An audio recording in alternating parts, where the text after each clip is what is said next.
দশকের পর দশক ধরে মধ্যপ্রাচ্যের দেশগুলোর প্রতি যুক্তরাষ্ট্রের এক অলিখিত বার্তা ছিল, আমি থাকতে তোমাদের কোনো ভয় নাই। দেশগুলোর সেই ভরসায় বুক বেঁধে কোটি কোটি ডলার ঢেলেছে মার্কিন অস্ত্রে, মার্কিন ঘাঁটিকে জায়গা দিয়েছে, ইসরায়েলের সঙ্গে স্বাভাবিকতার পথে হেঁটেছে। কিন্তু ইরানের সঙ্গে যুদ্ধ শেষে সেই পুরো হিসেবটাই উল্টে গেছে। মার্কিন ঘাঁটিগুলো নিরাপত্তার প্রতীকের পরিবর্তে পরিণত হয়েছে হামলার লক্ষ্যবস্তুতে। সৌদি তেলক্ষেত্র পুড়ছে, নেতানিয়াহুর ক্যারিয়ার টলছে, আর চীন রাশিয়া বসে বসে দেখছে আমেরিকার শক্তির বেলুন কিভাবে চুপসে যাচ্ছে। মধ্যপ্রাচ্যের মানচিত্র আঁকা হচ্ছে পুরোটাই নতুনভাবে। মার্কিন সামরিক বিশেষজ্ঞরা এতদিন গর্ব করতেন উপসাগর জুড়ে ছড়িয়ে থাকা তাদের 19টি সামরিক ঘাঁটি নিয়ে। বাহরাইন, সৌদি আরব, কুয়েত, কাতার, আরব আমিরাত, ওমান, পুরো উপসাগরীয় অঞ্চল মিলিয়ে 50,000 পর্যন্ত মার্কিন সেনা মোতায়েন থাকে। কিন্তু ইরানের পাল্টা হামলায় এই ঘাঁটিগুলো এখন কার্যত ধ্বংসস্তূপে পরিণত হয়েছে। জর্জ ওয়াশিংটন বিশ্ববিদ্যালয়ের অধ্যাপক মার্ক লিঞ্চ বলছেন, মাত্র 1 মাসের মধ্যে ইরান এই সামরিক স্থাপনাগুলোকে অকেজো করে দিয়েছে। বাহরাইনের নৌঘাঁটির কথা আলাদাভাবে উল্লেখ করে তিনি বললেন, মার্কিন পঞ্চম নৌবহর আর কখনো বাহরাইনে ফেরত আসবে বলে মনে হয় না। এটা এখন অনেক বেশি ঝুঁকির।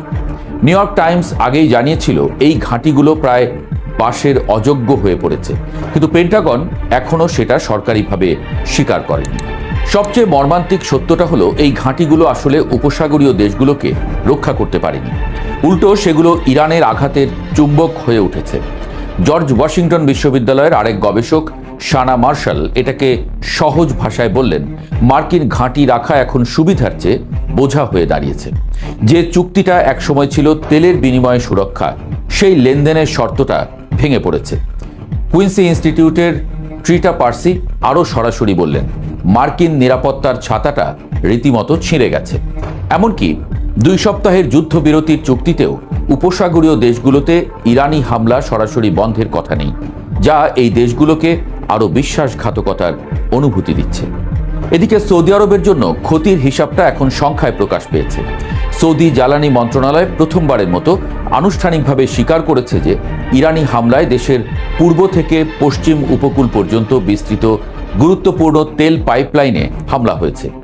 একটি পাম্পিং স্টেশনে হামলার ফলে দৈনিক প্রায় 7 লাখ ব্যারেল তেল পাম্প করার সক্ষমতা নষ্ট হয়ে গেছে, যা সৌদি আরবের মোট তেল রপ্তানির প্রায় 10%। এর পাশাপাশি মানিফা এবং খুরাইস তেল ক্ষেত্রে হামলায় আরও 6 লাখ ব্যারেলের উৎপাদন সক্ষমতা কমে গেছে। জুবাইল, রাস তানুরা, ইয়ানবু এবং রিয়াদের পরিশোধনাগারগুলোতেও আঘাত এনেছে ইরান। হরমুজ প্রণালী বন্ধ হওয়ার পর এই পাইপলাইনটি ছিল সৌদি তেল রপ্তানির বিকল্প পথ, সেই পথটাও এখন আঘাতের মুখে। এই পুরো যুদ্ধে সবচেয়ে বড় লুজার হিসেবে যার নাম উঠে আসে তিনি ইসরায়েলের প্রধানমন্ত্রী বেনিয়ামিন নেতানিয়াহু।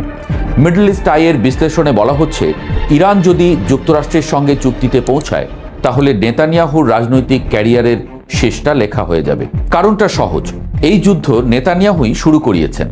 নিউ ইয়র্ক টাইমসের প্রতিবেদন অনুযায়ী ফেব্রুয়ারিতে হোয়াইট হাউসের সিচুয়েশন রুমে 1 ঘন্টারও বেশি সময় ধরে ট্রাম্পকে বোঝানোর পর ইরান আক্রমণে রাজি করান তিনি।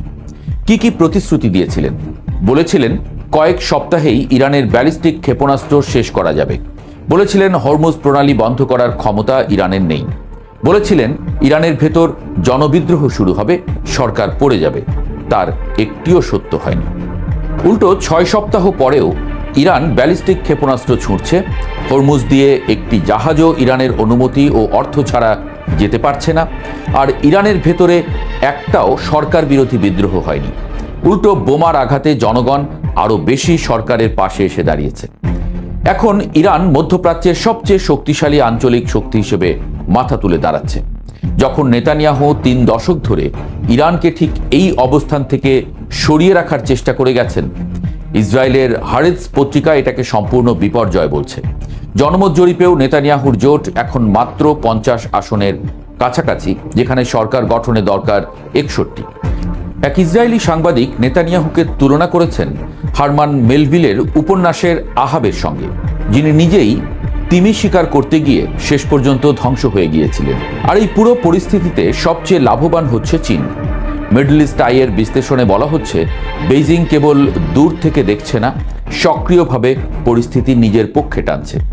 জাতিসংঘে হরমুজ প্রণালী খুলে দেওয়ার দাবিতে আনা বাহরাইনের প্রস্তাবে চীন ও রাশিয়া ভেটো দিয়েছে। চীনের জাতিসংঘের রাষ্ট্রদূত ফুকং সরাসরি বললেন, প্রস্তাবটি একপেশে, এটি শুধু ইরানকে দোষারোপ করেছে এবং সমস্যার মূল কারণ স্পর্শ করেনি। এই যুদ্ধ থেকে চীনের বার্তাটা পরিষ্কার, আমেরিকার একক পরাশক্তির দিন ফুরিয়ে আসছে।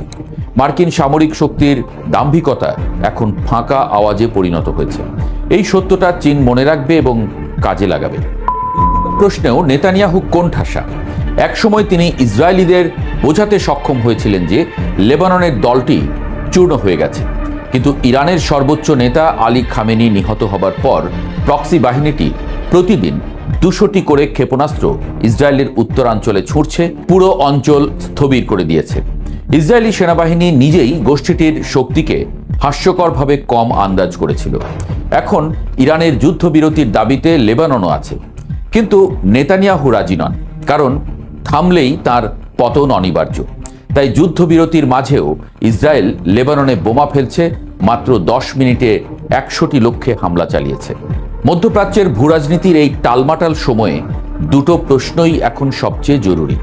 প্রথমত, হরমুজ প্রণালীর নিয়ন্ত্রণ নিয়ে চুক্তি কি টিকবে? দ্বিতীয়ত, নেতানিয়াহু লেবাননে বোমা হামলা চালিয়ে যেতে থাকলে ইরান আবার কি আঘাত করবে? যদি তাই হয়, তাহলে ট্রাম্পের হাতে কার্ড কি?